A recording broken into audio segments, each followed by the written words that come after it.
on TikTok, keeping it real with my recovery. I'm so happy that you have time enough to be a part of my recovery, and I hope that what I share with you is a part of your recovery.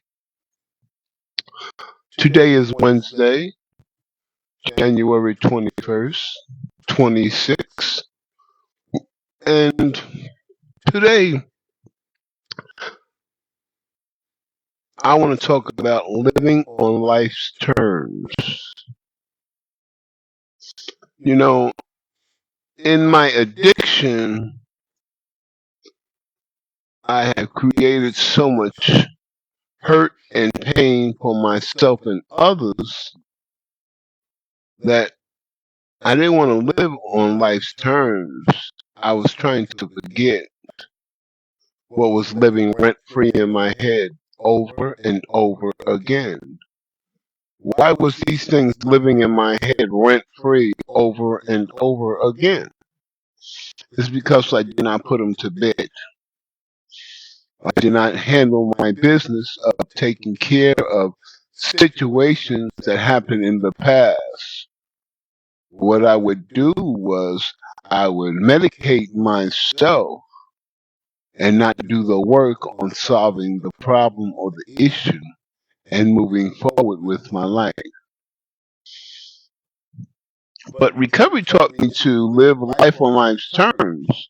That meant that I had to face each day situation, the mistakes that I've made and the mistakes that people made against me, and deal with it right away. Recovery taught me that I need to make sure that I have no wreckage of my past. So nothing will live in my head rent free, which will continue to cause me to live in my addiction because I would medicate myself because I was not facing the issue or the problem that needs to be addressed.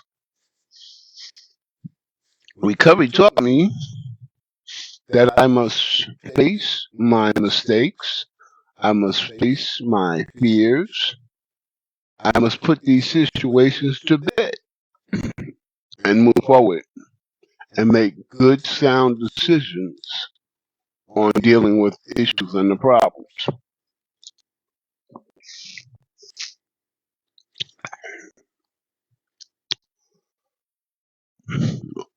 But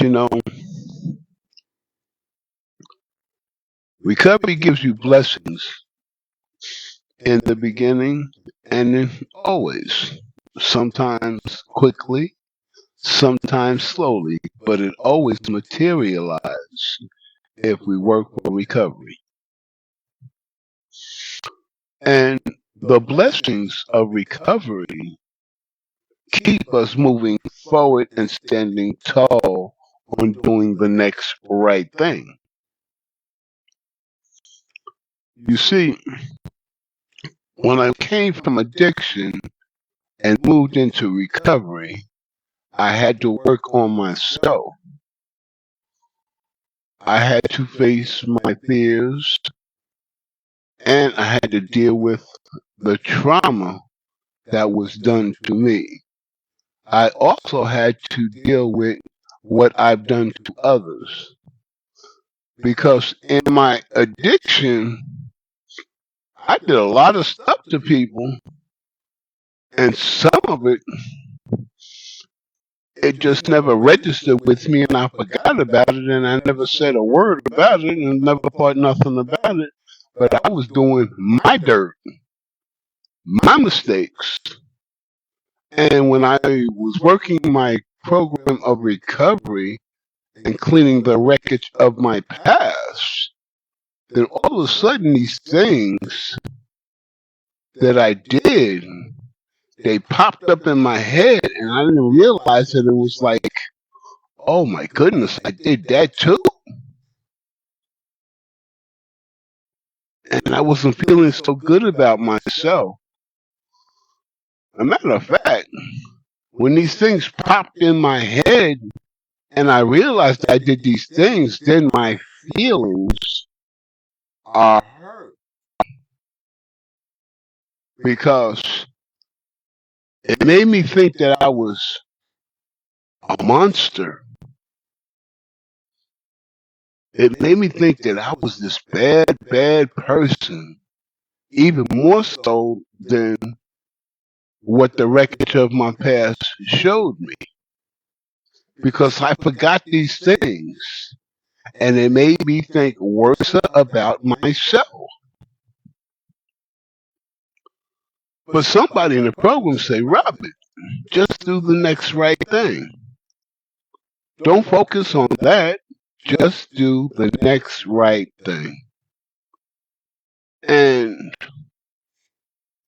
I took that advice. I was still feeling bad, but I did the next right thing. And it gave me a little bit of peace because I was doing something that was right. Then the things of the past did not haunt me, but it gave me a picture of truly who I was. I had a sound, solid picture of my past slapping me dead in my face. And I felt bad. At some point, even tears came down my eyes. And I wasn't so proud of myself and my recovery.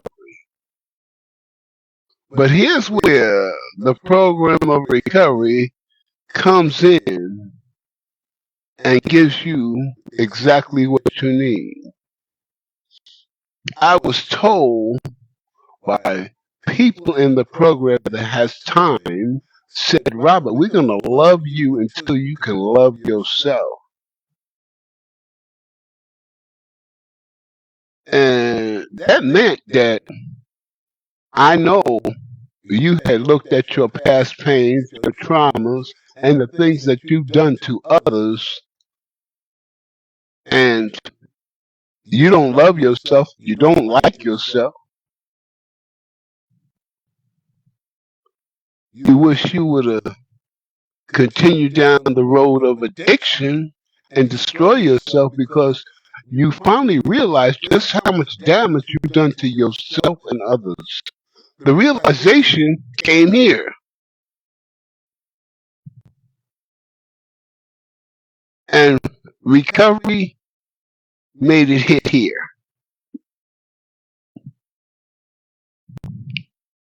So right away, you became humble. Humble meant that this was the turning point of your recovery. You wasn't special anymore. You realized just how much a victim you truly was. Just how much power addiction had over you.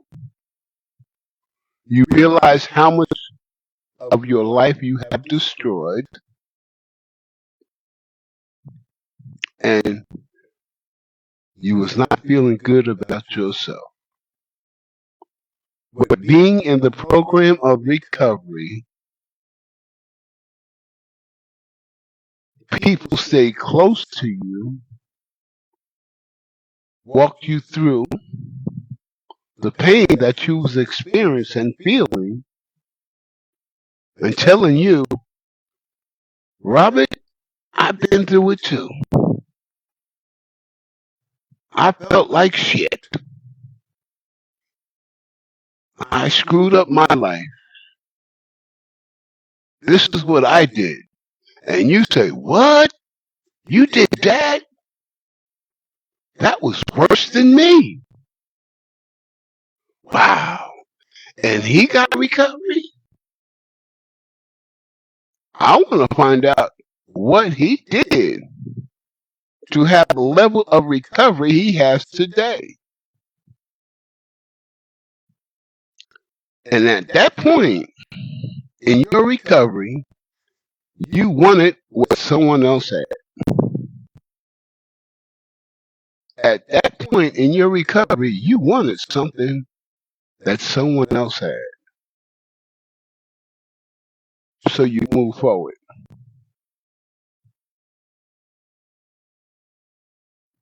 You start to do the work on yourself.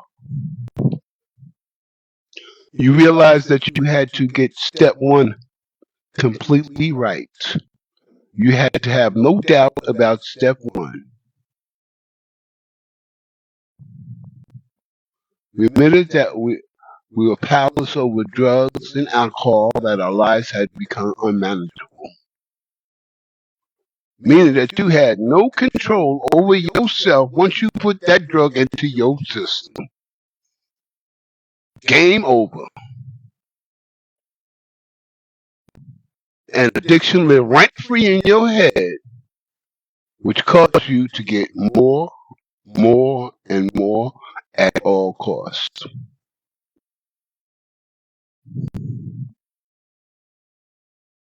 You realize that addiction is the powerful, it's cunning, and it's baffling.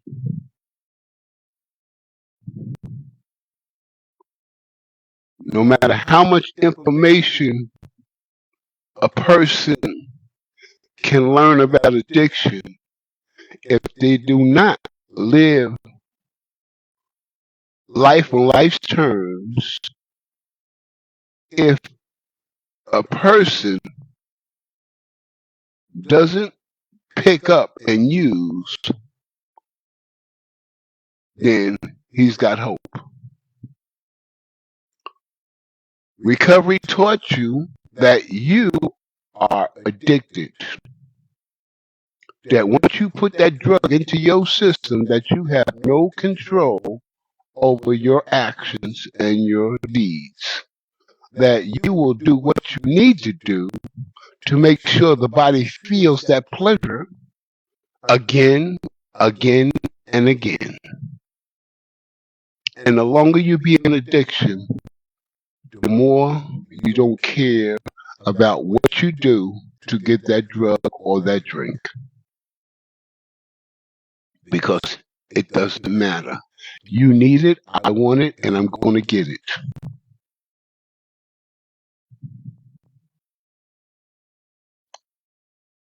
When you realize that, then you heard in the rooms, if I don't pick up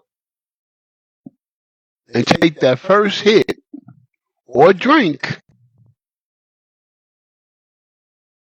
then I don't release my addiction all over again. If I don't pick it up, then I don't release my addiction all over again. Wow. That sounds simple. As long as I don't get high, I'm good. Sounds so simple, right? I can do that. But the point we're missing, addiction is powerful, cunning, and baffling. Meaning, we have no control over addiction. Once we put that poison in our system, it takes over. We have the disease of addiction. Once you have it, you can't go back. Just because you have clean time doesn't mean that you can't go back. Because once you put that poison into your system, all the defenses that you have in your mind that you operate become useless.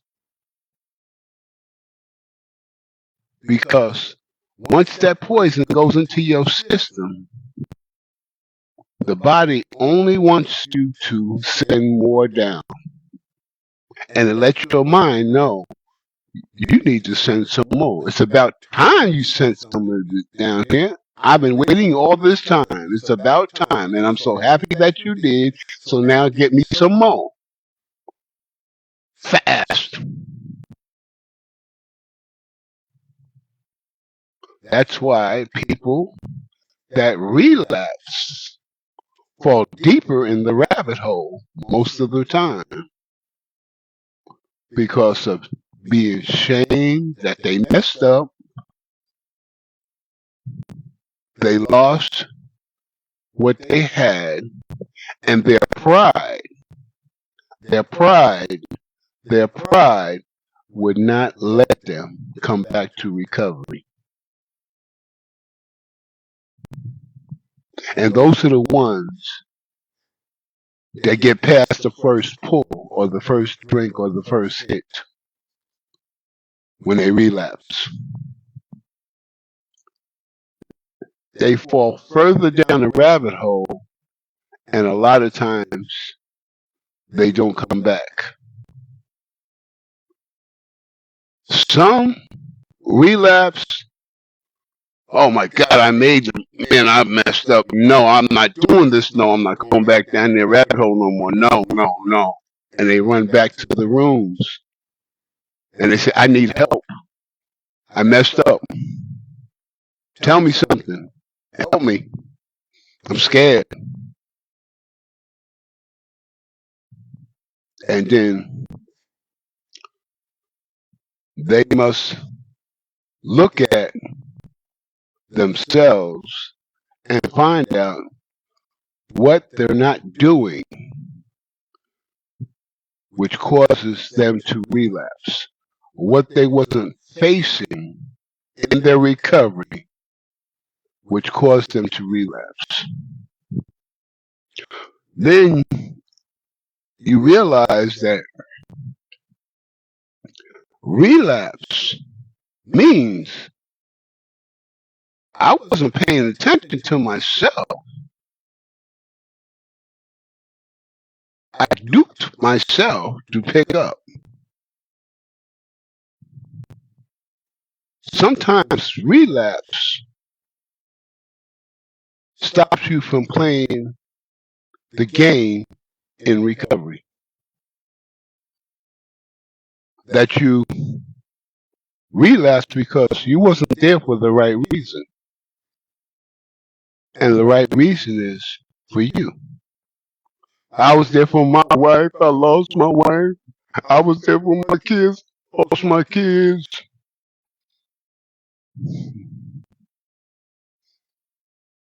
I don't want to go to jail.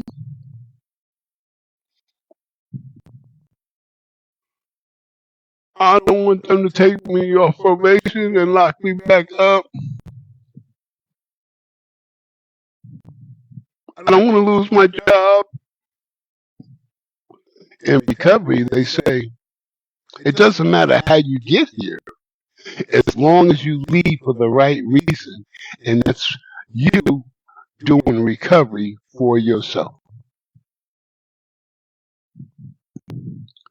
Because what happens is we're so hurt and ashamed of what we've done to loved ones.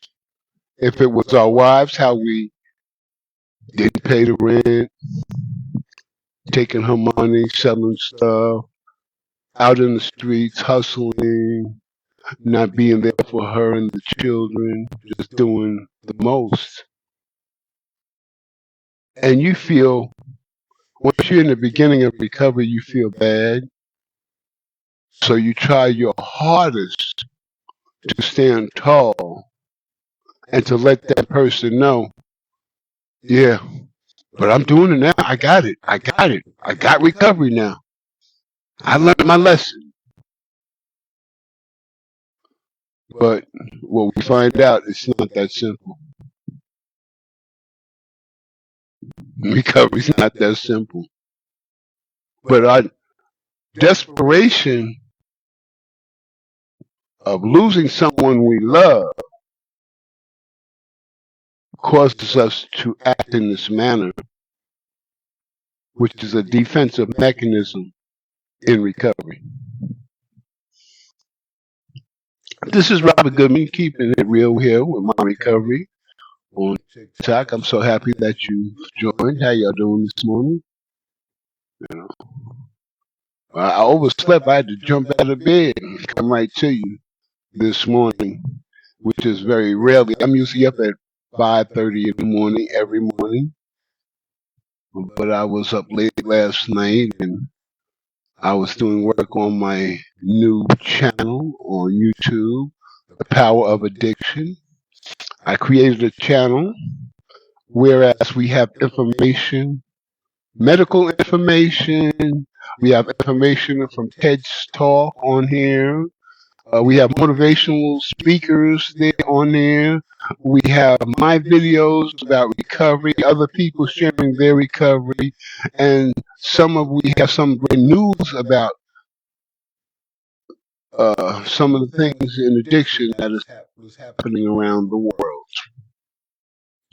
So I try to give you a lot of information about addiction and recovery at one place. So it's public. You can go join and you can just search. And I think it's a good way of working your recovery. Because here's the thing. If you go to a program, an in-house program of recovery, then they go on YouTube and they go to TED Talks and you watch videos about recovery. Some are short, some are long. But it gives you information about addiction. And I believe that we need to have full access to information about addiction. For those, especially for those who are new to the program of recovery. If a person is homeless or doesn't have no money or they just got out of jail because of their addictive behavior, they can go on YouTube because it's free. They can go on my channel and look at this information for free, which will allow them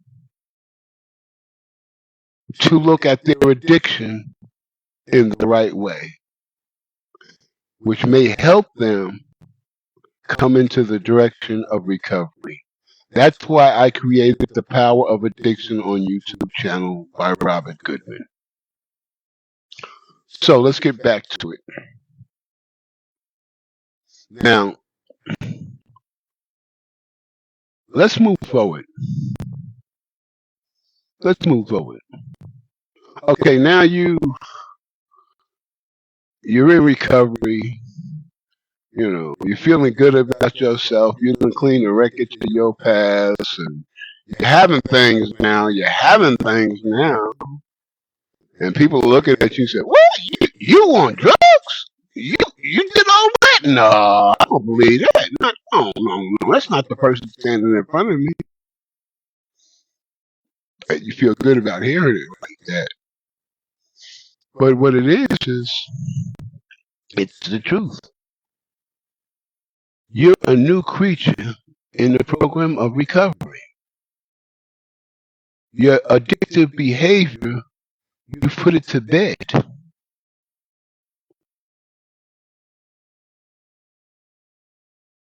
The life that you live in recovery is you face your issues daily. You don't have any wreckage of your past because you constantly cleaning the wreckage that pops up, the mistakes that pop up, the choices that we make that pop up that are wrong. True recovery teaches you real quick just how little power you truly have.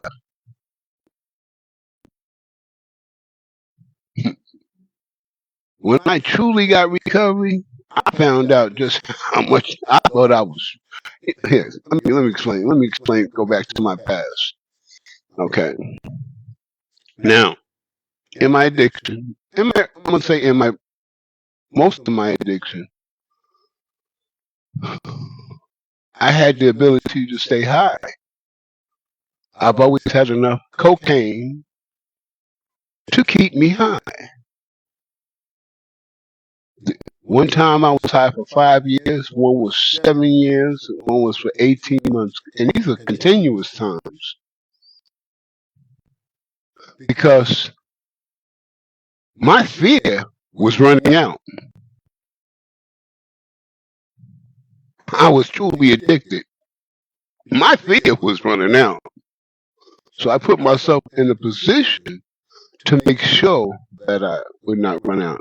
I work hard to put myself in a position to have enough dope to kill myself 10 times over always.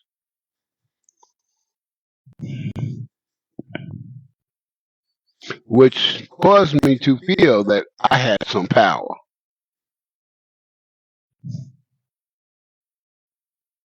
That when I waved the bag, people jumped.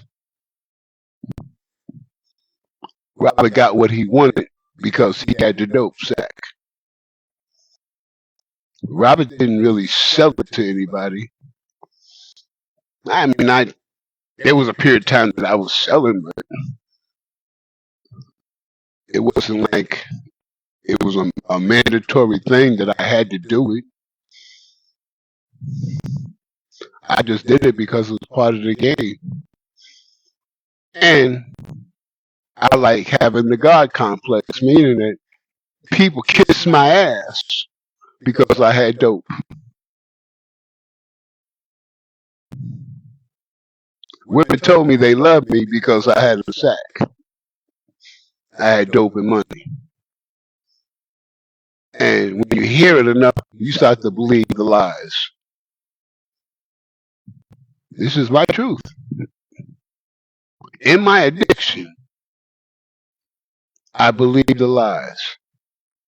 And in recovery, I had to address this issue. Why did I believe the lies? Because I so desperately wanted it to be true. I so desperately wanted a woman to say, I love you, Robert, and mean that. So it was easy for me to fall for the hokey doke because I so desperately wanted that to be honest and to be true.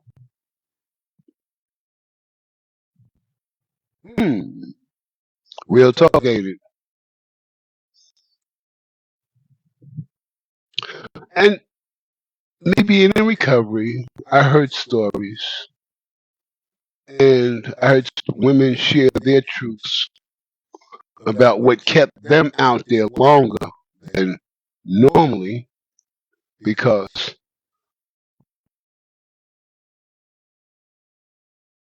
women had what us men wanted.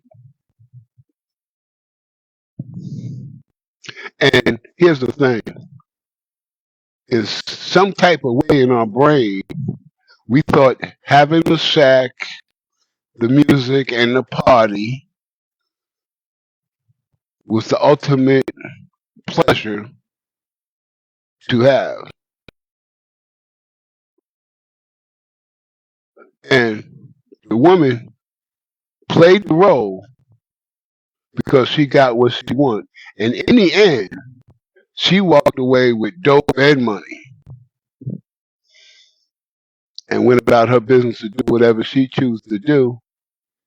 And then when she run low, she go back and do the same process over again. And that would be her truth. Which she had to live through some pain. Just like I had to live through the pain. See, when you truly understand how you sell your soul for your drug or alcohol, you gave your soul to it. See, that's what recovery does. It makes you look at, you gave your soul to this drug, to your addiction. That means you would do anything at all costs to make sure you had your dope. And here's the thing. When you got the dope, you done worked hard, you done did all you had to do, you done sold your soul for this dope, and you got this dope. Now you're sitting up talking about all the things that people done did to you. You're not really enjoying it.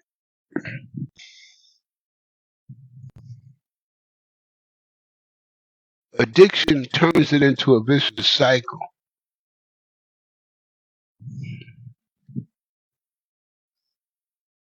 See, recovery, we must understand that it's a lifelong thing. Recovery, we better be really paying attention to ourselves, because I duped myself for 40 years. I duped. I played myself. I fed myself a lie, believed the lie, so I could continue to get high. Didn't you do the same thing?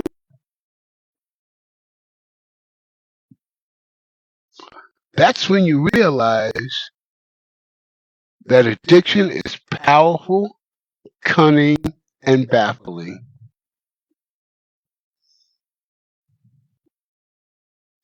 So let's move forward a little bit. You're in recovery. You've done the work. But the most important thing, you can't get complacent. Yeah, well, I got it going on, you know what I'm saying? I got that job. I got my wife and kids, you know what I'm saying? I got it going on. I'm good. Yeah, I got this all under control now. I'm getting ready to dupe myself.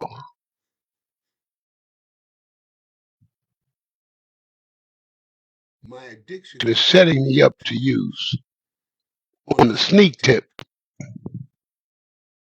I gotta watch it, because I'm getting ready to fall myself down that rabbit hole. This is Robert Goodman, keeping it real here on TikTok. I'm so happy that you joined and being a part of my recovery. I hope what I share helps you in your recovery. You see, I suffered from addiction for 40 years. And since I'm retired, I made it my mission to share my strength and hope with others, to share the information that I'm constantly learning about addiction and how it affects me and how it affects others, and what we can do to move forward in recovery. Because I've heard a lot of people in 40 years, I destroyed relationships. I destroyed loved ones that don't want to have nothing to do with me. It doesn't matter how much clean time I have, they hate me. They don't want me a part of their life. And that's my hard truth. I don't like it. I wish that it wasn't. But this is what addiction did for me. It hurts. It hurts at times. It really does. But I learned to accept it, because this is my truth. But I'm not going to continue to suffer of the things I did in the past. Recovery taught me to clean the wreckage of my past, and I did that. I owned up to my mistakes. I'm moving forward. Yes, I would like this connection with loved ones and friends, but it's not going to happen. Recovery taught me to live life on life's terms. So accept my position with the ones that don't want to have nothing to do with me, but keep on moving forward in my recovery, living my own best life. And here's the point that I always keep in my head. If I didn't get recovery, I would still be treated the same way because of them hating me and don't want me to be a part of their life. They made that decision, so it doesn't matter whether I got recovery or not. They don't care. It doesn't matter.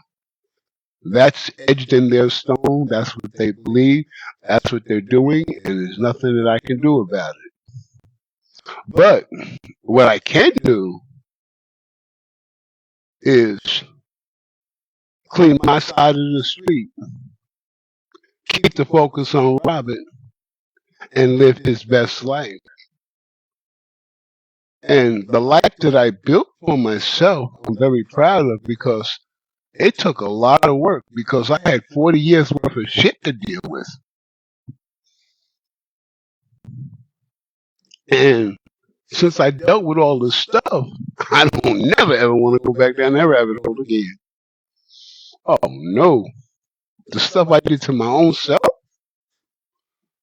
the lives that I destroyed,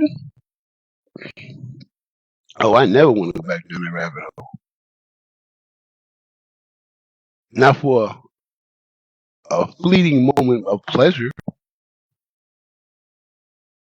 to feel good for a quick moment, and then chase it.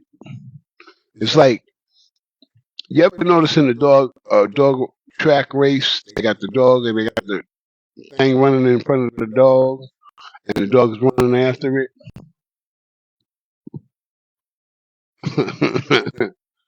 But you never can catch it. That's me in addiction. The bag was in front of me, but I kept running for it. Sometimes I would catch it, but a lot of times I kept running for it. Isn't that so true? How that bag had that much control over me.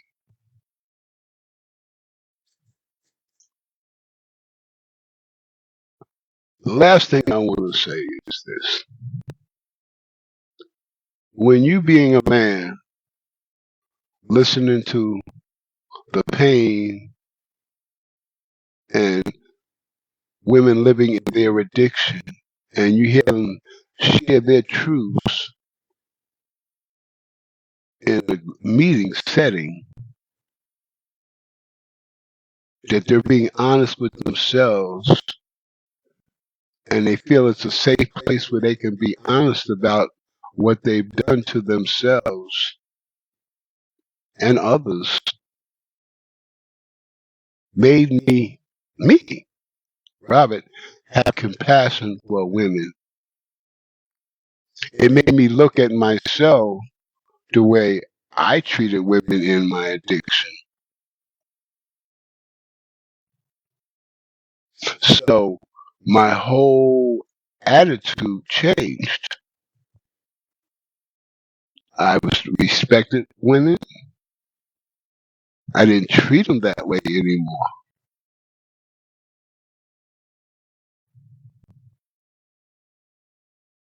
I didn't play the game again anymore. And I learned a lot about Robert and the things that he has done and the reason why he done them. Because I finally started paying attention to the person I needed to change to. Excuse me. I started paying attention to the person I needed to pay attention to, and that is myself. I realized that in order for me to stay clean and sober, I need to keep the focus on myself. Because, Robert, you duped yourself for 40 years. So if you can dupe yourself for 40 years, you better pay attention to yourself.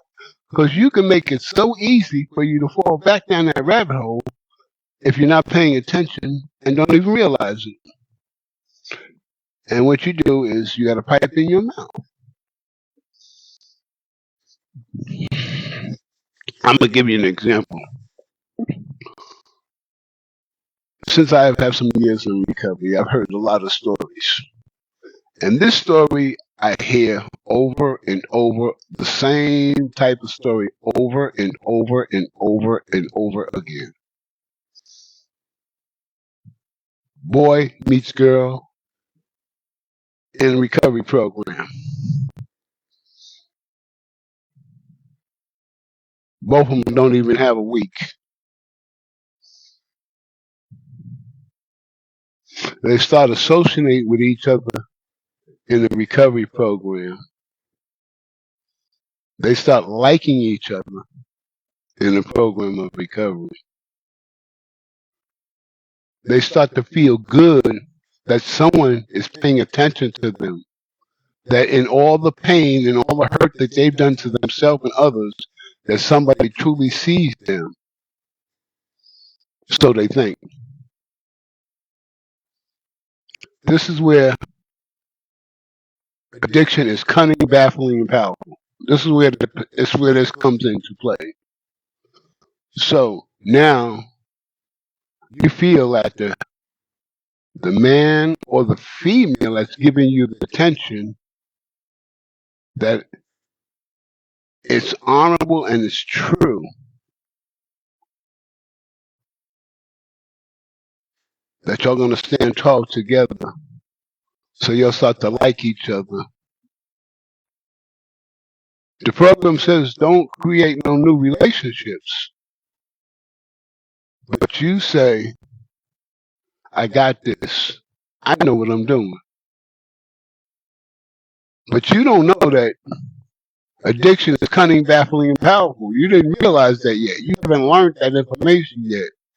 You're only learning the information about things that you can do in the beginning to stay focused on your recovery. You haven't completed none of the steps. You're just starting to get the cobwebs out of your mind. You're feeling good about yourself because you're looking normal now, but you haven't done no work in recovery. Then you realize, see, I love this person. I want to be with this person for the rest of my life. All this information that I learned, I know what I can do to say, I don't need all this. We can work together, have a good life. So y'all sneak off, because y'all can go out now. I mean, you've been here for a little while, and you can go out for a couple of hours and just go shopping, whatever, and you got to come back and be tested. In some programs, that's the way the program is. Some people just leave the other person. And the story that I always hear is they go somewhere, they get lovey-dovey, and they do what they normally do in their addiction. Being lovey-dovey, laying up in the bed, somebody pulls the pipe out and takes the full pull and hands it to the other person, and they're off at the races.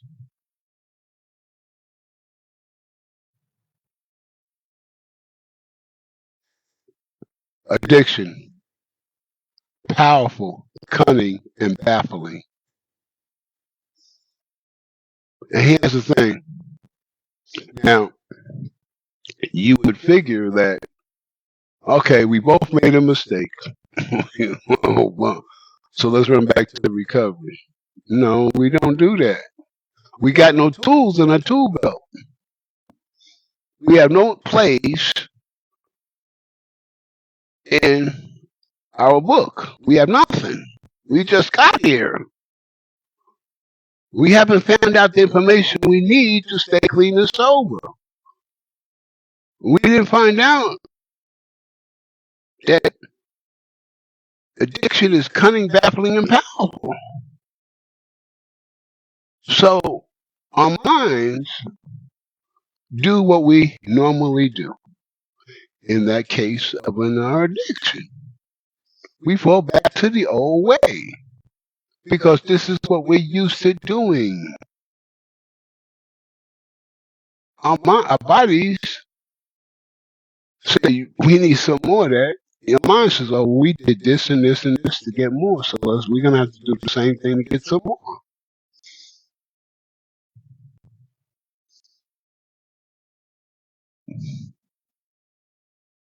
The thing is, and people in recovery don't understand is that in order for you to have a sound relationship with somebody, you better get yourself together.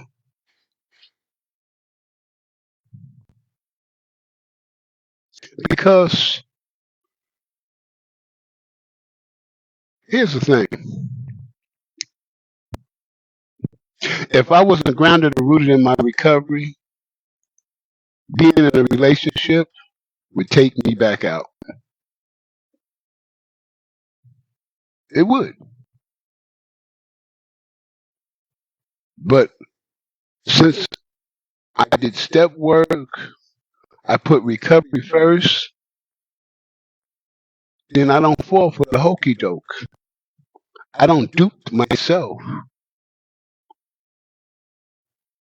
because I did the work. And now I'm in a position to have a relationship. Here's the thing. If you meet somebody in the rooms of recovery, or if you're in a program and you're in the early stage of your recovery, if you feel that you and that person can have a future, then sit down and map out a 5-year plan. She work on her recovery, you work on your recovery. A 5-year plan that includes y'all being together the right way.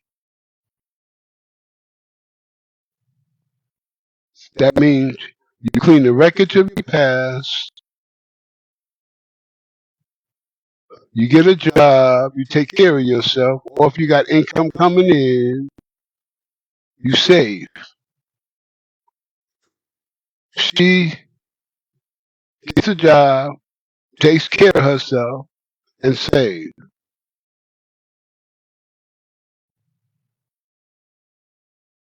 When you at least completed the first 5 steps, then you could kind of talk about a relationship. When you've worked on the wreckage of your past and realize how cunning and baffling and powerful addiction is,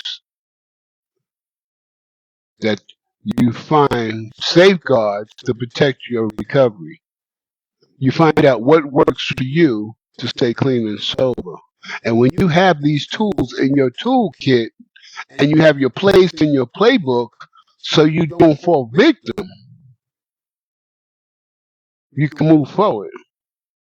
But you'll also have a 5-year plan that you and her, or you and him, whoever, y'all put it together that this is what you want to do. And I guarantee you, if you do that,